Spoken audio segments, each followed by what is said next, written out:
बिस्मिल्लाहिर्रहमानिर्रहीम अस्सलाम वालेकुम स्टूडेंट्स। एक ऐसा तरीका लेके आया हूँ जिसमें आप अपना सबसे डिफ़िकल्ट सब्जेक्ट को पास कर सकते हो। ना सिर्फ पास कर सकते हो, अपनी हाई सीजीपीए को मेंटेन कर सकते हो अगर आपकी बिल्कुल भी तैयारी नहीं है, और आप अपने आप को अपने एक्स्ट्रा सेमेस्टर लगने से बचा सकते हो। लेकिन कैसे, डिटेल के साथ बताऊँगा कौन सा तरीका है, कौन से स्टूडेंट्स इसको अप्लाई कर सकते हैं और कौन से स्टूडेंट्स हैं जिनको मैं रिकमेंड नहीं करूँगा। सबसे पहले बताता चलो, ये इतना अच्छा इफ़ेक्टिव तरीका है, यकीन करें मैंने अपने लास्ट सेमेस्टर के अंदर भी किया है। गोल्ड मेडलिस्ट पर्सन मेरी कॉन्टेक्ट के अंदर है जिसने ये तरीका किया और अपनी सीजीपीए को मेंटेन किया। कौन से स्टूडेंट्स कर सकते हैं, सबसे पहले ये जानना ज़रूरी है। देखें, अगर आपका लास्ट सेमेस्टर है, दो स्टूडेंट मेरी नज़र में ऐसे हैं, दो कैटेगरीज़ के। एक, अगर आपका लास्ट सेमेस्टर है, आपके पास एक आधा ऐसा सब्जेक्ट है जो सबसे ज़्यादा डिफ़िकल्ट है और उसकी तैयारी जो है ना वो बिल्कुल ज़ीरो है आपकी, और आपकी टफ़ रूटीन है, आप उसकी तैयारी नहीं कर सकते। आपका लास्ट सेमेस्टर है, पीछे कोई सेमेस्टर नहीं लगने वाला, एक तो उनके लिए है, ठीक है। दूसरा, ऐसे स्टूडेंट्स जिनके पीछे सेमेस्टर पढ़े हैं, 2 3 4 सेमेस्टर पढ़े हैं, लेकिन उनकी जो सीजीपी है वो 3.7 प्लस होनी चाहिए, ठीक है।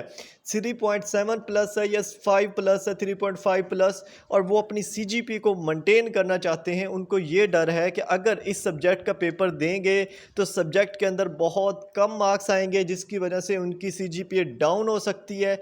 तो ये दो कैटेगरी के स्टूडेंट्स इस तरीके को यूज़ कर सकते हैं। इसके अलावा अगर आप न्यू भी न्यू भी हो, पहला सेमेस्टर है, दूसरा है, और आपकी सीजीपीए भी अच्छी नहीं है, पीछे सेमेस्टर्स भी पढ़े हैं, काफ़ी सब्जेक्ट्स फेल भी हुए पड़े हैं, तो आपने इससे दूर रहना है, ठीक है, सबसे पहले। अब यहाँ पे बात करेंगे कि है क्या ये एक अनयूजुअल वे है। देखें, अनयूजुअल वे का मतलब ये है कि डेलिबरेटली आपको अपना पेपर मिस करना होगा। फॉर एग्जांपल, आज आपका पेपर है, आपने उसको छोड़ना होगा, आपको पेपर नहीं देना होगा, ठीक है। क्यों नहीं देना होगा? क्योंकि आपने उसको करना है रीशेड्यूल, ठीक है। रीशेड्यूल का आपको पता है, व्यू के अंदर ऑप्शन है, और रीशेड्यूल करने से क्या होता है, आपका पेपर जो होता है वो एट द लास्ट चला जाता है, ठीक है। एट द लास्ट यानी कि जब आपके सारे पेपर हो जाएंगे, जब वर्चुअल यूनिवर्सिटी के सारे रेगुलर पेपर्स हो जाएंगे, उसके बाद आपका रीशेड्यूल का पेपर होगा। तो इससे क्या होता है कि आपको एक्स्ट्रा टाइम मिलता है उस सब्जेक्ट को पास करने में, ठीक है।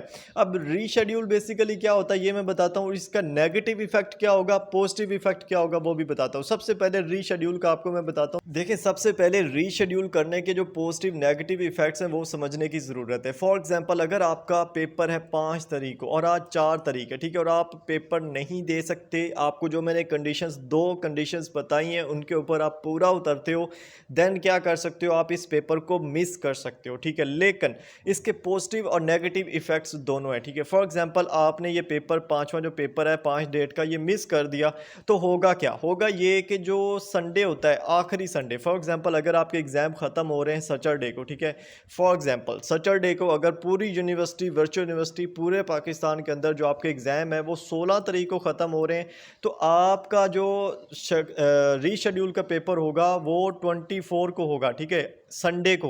रीशेड्यूल का जो पेपर होता है वो हमेशा संडे को होता है, और अगर आप एक से ज़्यादा पेपर मिस करते हो तो वो भी संडे को सेम डे होंगे, ठीक है। ऐसा नहीं होना कि वो आपको बाद में अलग अलग डेज मिले, ऐसा नहीं होता। यहाँ पे अनाउंसमेंट आती है प्रॉपर अनाउंसमेंट सेक्शन के अंदर कि जनाब आपका रीशेड्यूल लिंक ओपन हो गया है और फलां डेट को आपका रीशेड्यूल का पेपर होगा और आप अब अप्लाई कर सकते हो, ठीक है।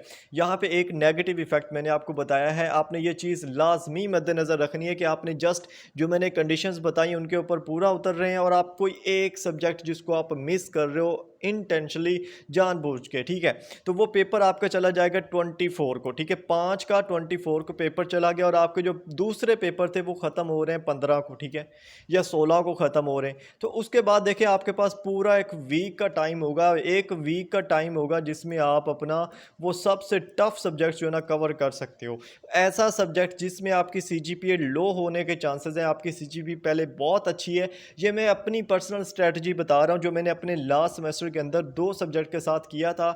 उनमें मुझे लग रहा था कि मेरी सीजीपीए डाउन होगी, और मेरी सारी सीजीपीए डाउन होगी क्योंकि that was my last semester, और मैंने उन दोनों सब्जेक्ट्स को छोड़ दिया था, ठीक है। और एक ही दिन को दोनों पेपर दिए थे, आखिरी जब रीशेड्यूल डे था, ठीक है। तो उनमें मेरी बहुत अच्छी सीजीपीए बनी थी, क्यों? क्योंकि मेरे पास पूरा एक वीक मिल गया था मुझे उनको तैयार करने का, ठीक है। तो ये वो प्लस पॉइंट है, ये वो इसके पॉजिटिव पॉइंट्स है जो आपको पता होने चाहिए, ठीक है।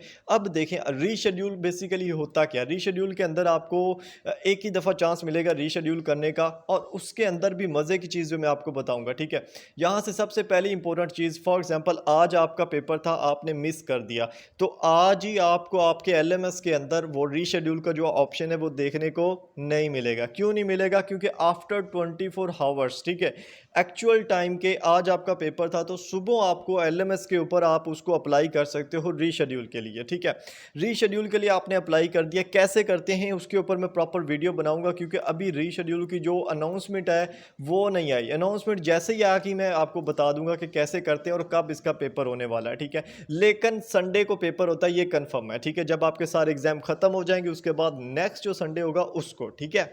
अच्छा, उसके बाद जब आप पेपर के लिए अप्लाई कर देते हो, रीशेड्यूल पेपर के लिए अप्लाई कर दिया, तो 2000 फीस होती है। वो जो 2000 फीस होती है उसका मज़े का पॉइंट आपको बताऊं, वो आप बाद में भी पे कर सकते हो, एग्ज़ाम दे सकते हो बाद में, जब मर्ज़ी पे कर सकते हो, जब आपका एलएमएस ब्लॉक हो तब पे कर सकते हो, उसका कोई इफेक्ट नहीं होता।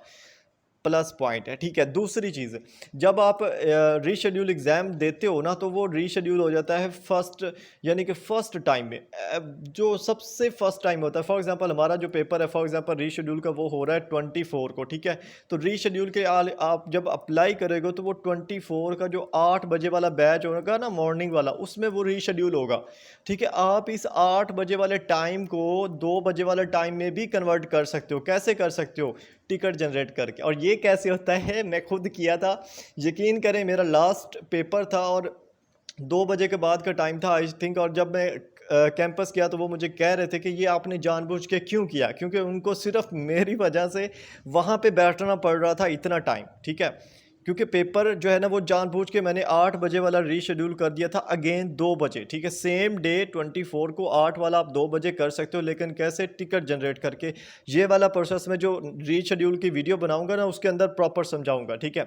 अब आपको समझ आ गई कि रीशेड्यूल होना कैसे है, इसको जो है वो तरीका इसका क्या है, और इसके नेगेटिव इफेक्ट क्या है, पॉजिटिव इफेक्ट क्या है। प्लस जो मेन चीज़ थी यहाँ पे उन्हें बताई कि 2 कैटेगरीज वाले स्टूडेंट इसको कर सकते हैं। इसके अलावा यार, अगर आपकी सीजीपी बहुत लो है, 2 पॉइंट कुछ है, 3 पॉइंट कुछ है थोड़ी सी, और आपके पास एक्स्ट्रा सेमेस्टर भी पढ़े हैं, आपके फेलियर सब्जेक्ट्स भी पढ़े हैं, तो फिर मेहरबानी करके आप इस काम को नहीं करना, ठीक है। मैंने पहले बताया और अगेन रिक्वेस्ट है कि आपने इस काम को नहीं करना, ठीक है।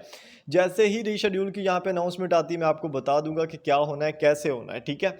मज़े की चीज़ ये है कि आपको इसके अंदर जब आपके पास टाइम मिलता है ना वीक का, उसके अंदर आपका प्लस पॉइंट एक जो मैं बताना भूल रहा था, इस वीक के अंदर जो आपके उस सब्जेक्ट के करंट पेपर्स होते हैं, ठीक है, करंट पेपर्स वो आपको सारे के सारे मिल जाते हैं, ठीक है। और वो जो पूरा वीक आपको मिलता है ना, उस वीक के अंदर आप सारे करंट पेपर्स को अच्छे से प्रिपेयर करके, सॉल्व करके, इंपॉर्टेंट टॉपिक्स कवर करके, यानी कि आपके पास यार जब एक वीक आपको मिल गया एक्स्ट्रा एक सब्जेक्ट के लिए, तो आप उस सब्जेक्ट की यानी कि इजीली आप तबाही फेर सकते हो, ठीक है। तो अगर आप इस यानी कि तरीके पे अमल करना चाहते हो, तो आपको थोड़ा सा प्रोडक्टिव होना पड़ेगा, थोड़ा सा आपको एक्टिव होना पड़ेगा। लेज़ी बंदा जो है ना, वो भी इससे दूर रहे, क्योंकि उसने भी क्या करना है कि अगर उसको वीक भी मिल गया ना, उसने फिर भी जो आखिरी डे होना है, आखिरी नाइट होनी है, उसी को उसने पढ़ना स्टार्ट करना है, उससे पहले नहीं। तो ये रिक्वेस्ट है अगेन, लेज़ी बंदा और जो मैंने बताए हैं कंडीशंस, उनके ऊपर पूरा उतरने वाला जो है वो बंदा सिर्फ करे, लेज़ी के अलावा बाकी जो लेज़ी है वो ना करे, ठीक है। अच्छा, ये तरीका जो है ना, अगर आपको पहले पता था तो आपने कमेंट बॉक्स में कर देना है कमेंट कि जी मुझे पता था, नहीं पता था तो भी कमेंट में करना है कि हाँ जी पता चला, और हम इसको कर सकते हैं या नहीं कर सकते, ये भी बताना है, ठीक है। उसके अलावा देखें, करंट पेपर्स जो है उनके ऊपर ऑलरेडी वीडियोज़ बनाई हुई है मैंने, ठीक है। आपको बताया कि हमारा व्हाट्सअप चैनल है, उनके अंदर आपको ऑलरेडी बता दिया, डिफरेंट चीज़ें बता दी, सारे के सारे करंट पेपर शेयर कर दिए डिटेल के साथ, गाइडलाइंस के साथ, ठीक है। और उसके अलावा वीडियोस भी अपलोड कर दी, फाइल्स भी अपलोड कर दी, आप लोग ज्वाइन करें। फर्स्ट कमेंट में दी हुई है, वहाँ से ज्वाइन करें, ठीक है। वहाँ पे आएंगे तो गूगल ड्राइव लिंक्स आपको मिल जाएंगे, इजीली आप पेपर की डिटेल्स फाइंड कर सकते हो। और ये तरीका लगाए बगैर भी आप अच्छे से तैयारी कर सकते हो। अगर आपके पास 1 डे है, 2 डे है, अगर आप पढ़ोगे तैयारी करोगे तो आप कर सकते हो। यहाँ पे मैंने एक करंट पेपर्स के ऊपर वीडियो बनाई थी कि करंट पेपर कहाँ से मिलेंगे, कैसे तैयार कर सकते हैं, ठीक है। तो ये वीडियो भी आप देख सकते हो, जिसमें आप हर सब्जेक्ट की इस तरह से तैयारी करके भी आप अच्छे से प्रिपेयर करके उसको अच्छा CGPA गेन कर सकते हो, ठीक है। तो होप सो ये चीज़ आपको समझ आई होगी। तो मिलते हैं नेक्स्ट वीडियोस के अंदर। और अगेन रिक्वेस्ट है, हर बंदा इसको ना करे, ठीक है। तो मिलते हैं नेक्स्ट वीडियोस के अंदर, अपना ख्याल रखिएगा। अल्लाह हाफिज़, जज़ाकल्लाह खैर।